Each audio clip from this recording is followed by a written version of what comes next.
If an action or a policy has a suspected risk of causing harm to the environment or the public in the absence of scientific consensus that the action or policy is harmful, the burden of proof falls on the one who's taking the action. That is why when you say, well, we've got all these scientists over here that say that global warming, climate change is not true. Well, we've got 100 scientists. Well, we've got 200. Well, we've got 1,000. Well, we have 30,000. We have 50,000. We have... It's in the absence of scientific consensus. In other words, you are guilty until proven innocent. Now, in the United States, the precautionary principle, or, well, just think about it for those endangered species that you don't have on your property. Okay, so you're guilty until proven innocent, and this is how it works. Now, in the EU, the European Union, that makes law. They don't even define it, but somehow it makes law. In the United States, we call it the precautionary approach, and it makes policy. It's not supposed to make law, but it does. You'll find this informing your law. This is a global plan, but it's implemented locally. That is its strength, but it's also its weakness, isn't it? Because that's where we are. We are local. The people who are implementing this plan are our neighbors. They're our friends. They are people we work with. They might be us, and we just don't realize it. And that's what we're going to do tonight. We're going to talk about that. So, like I said, 1992, Rio de Janeiro Earth Summit, Bush and 178 other leaders signed on to it. Later that year, Clinton got elected, 1992, right? November, he took office. By the next year, 93, June of 1993, he had created the President's Council of Sustainable Development. That was produced and that was specifically created to implement Agenda 21 in the United States. That was what it was for. Who was on that? The President's Council on Sustainable Development. 12 cabinet-level secretaries, including Education, Transportation, HUD, EPA, Department of Transportation, that's right. Defense, Interior, Education, did I say that? A whole bunch of them. Besides them, you found, and their task was to put this into all of the government agencies, implement it administratively, but it wasn't all that was on that President's Council of Sustainable Development. There were also captains of industry, like Ken Lay from Enron, Dow Chemical. You had, besides them, you had, and of course, other energy companies. You had, Monsanto was not on there. You had environmental groups like Sierra Club, that's right, the Natural Resources Defense Council, World Wildlife Fund. Okay, now what did they do? They've got this big unwieldy thing. They've got to change our lives totally. Change the way we see our world, change the way we use our property. It's mainly implemented as a land use document. So what did they say? They said to the American Planning Association, which is a private firm, a private organization, non-governmental, non-profit. They said, will you do us a favor if we give you a few $1 million? Will you come up with a way to get this into every single university, every college, and every planning department in the entire United States? And they said, sure, we'll do that for you. And they did. It took them about 6-7 years. They came up with Growing Smart, legislative guidebook with model statutes for planning and the management of change. Change. There are a lot of jargon terms that go with this. What is jargon? It's a language all on its own that means something entirely different to us who are not in the know than it does to the people who are connected. Change to us means either what we've got in our pocket, or it means something that is just sort of organically moving forward. But change in the jargon of sustainable development means total transformation, destruction, and complete reversal of what you have come to expect for property use and property and land value in your country, and for your jurisdictions and how you elect officials. So that's what we're looking at. Growing smart is smart growth. That's where that term comes from, smart growth. Now, you might have heard that term, you might not have, but what it is when you go out there in your town and you look around and you see this in the center of your town, you're going to see high-density development that is mixed use. Mixed use. Is that a bad thing? Do I care if you have a ground floor retail shop with apartments above? No, I don't care. You want to go get a loan and do that? It's very difficult to get a loan for because you've got two different risk rates for that. Oftentimes your commercial is going to be vacant. Your upstairs condos might not be filled. You've got a lot of risk there. Okay? It requires subsidies mostly.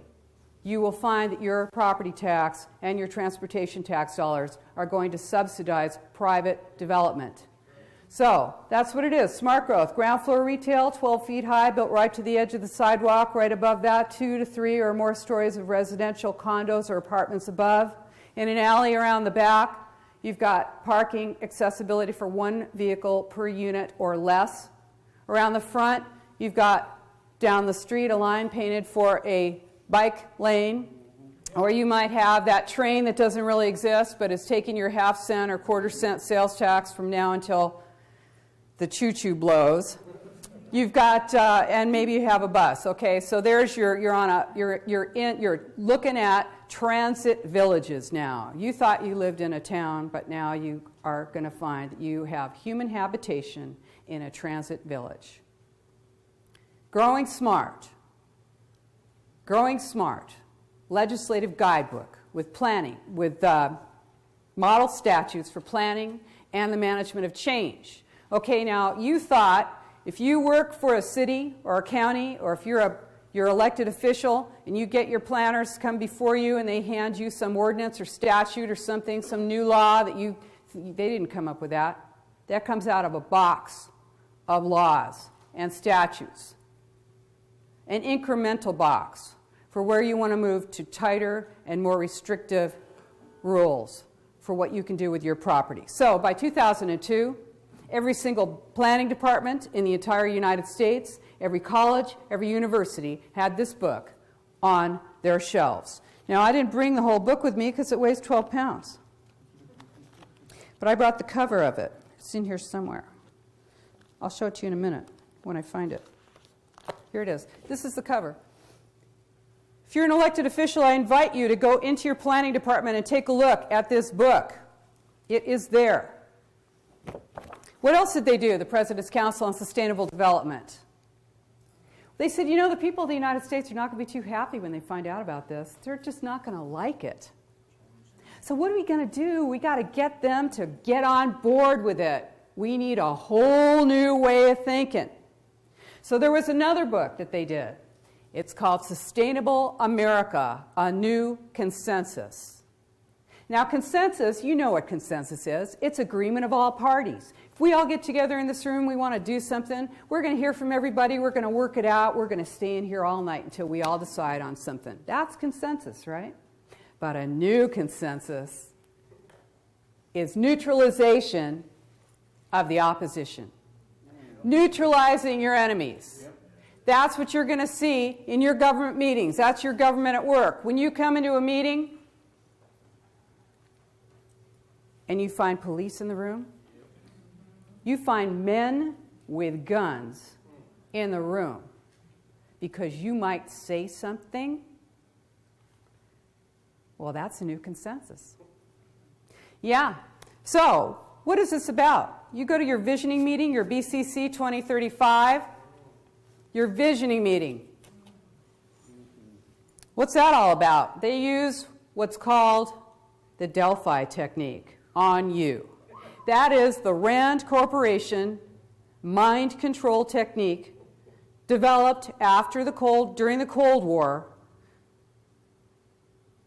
It was designed to bring groups of people to a predetermined outcome while giving them the impression that it was all their idea.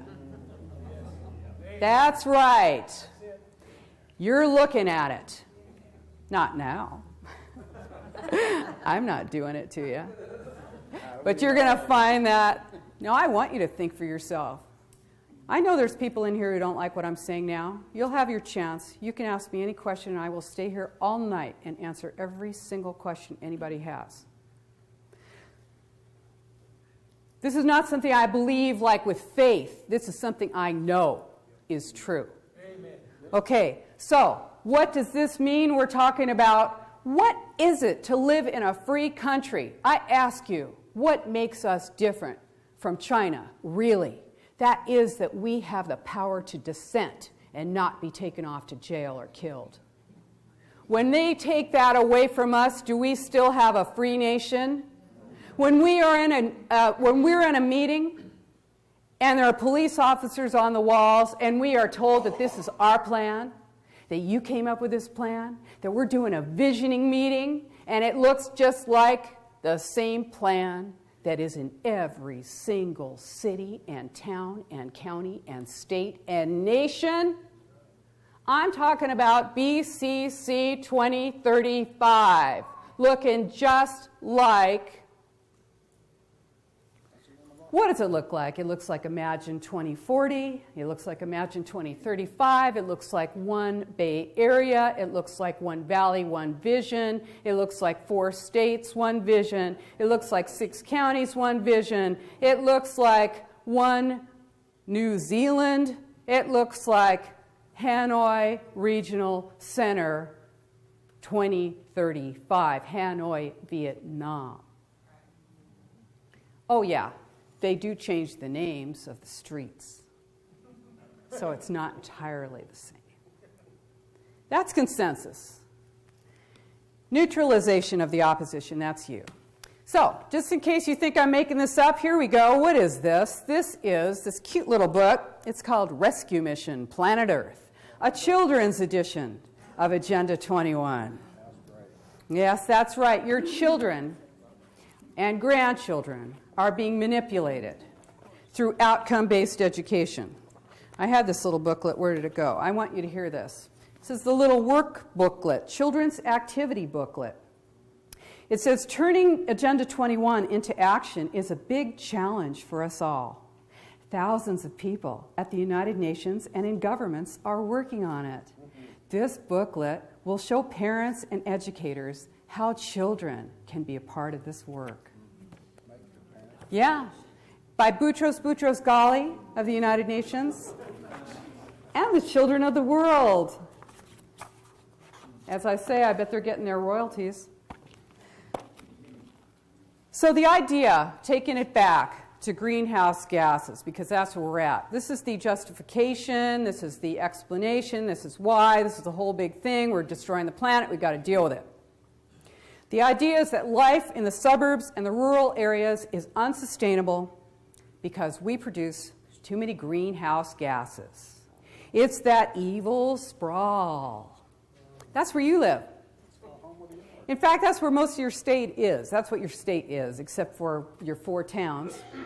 Nashville, Memphis, Chattanooga, Knoxville. Everything else is sprawl. Okay, it costs too much. This is the green mask. It costs too much to get public transportation out to you in your sprawl. And we don't want you driving your car because you're releasing too many greenhouse gases.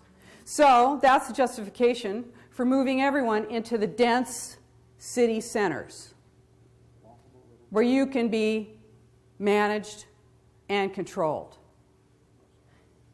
Now, you might think I'm kind of crazy for saying that right now, but I guarantee you by the end of the time that I'm done, you're not going to think that anymore. So how do they do it? They use ICLEI, which is the International Council of Local Environmental Initiatives. Except it was. Now, because we're all hip to them, they're calling themselves Local Governments for Sustainability. Local Governments for Sustainability. What are they? They are a non-governmental